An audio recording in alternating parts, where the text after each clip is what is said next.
Walter Alvarez was attracted to Gubbio, Italy because it held one of the most extensive limestone rock sequences in the world, containing 50 million years of Earth's history.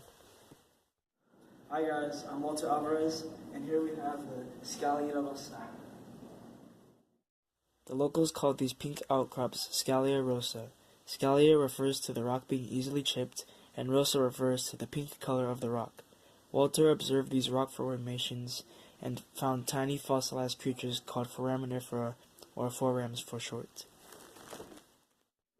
Look at these. These are called forams.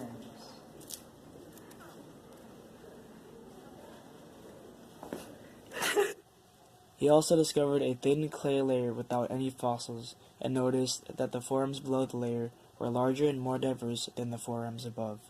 He looked in multiple locations of the rock sequences and found the same results. These forams came from above the clay layer, and these ones came from below it. Walter was puzzled as to what caused such a drastic change, which led him to one of the most earth-shattering discoveries.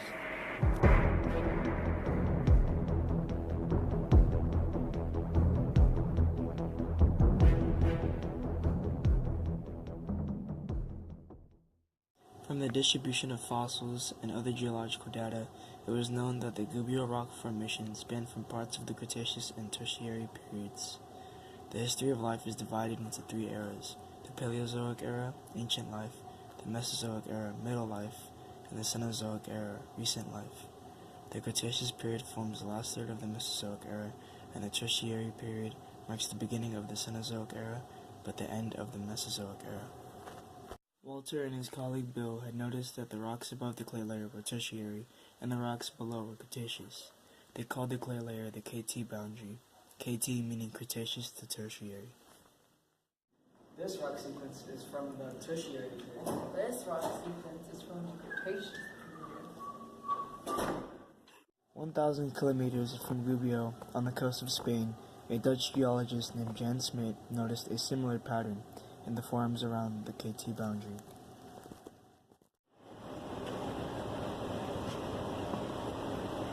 Whoa!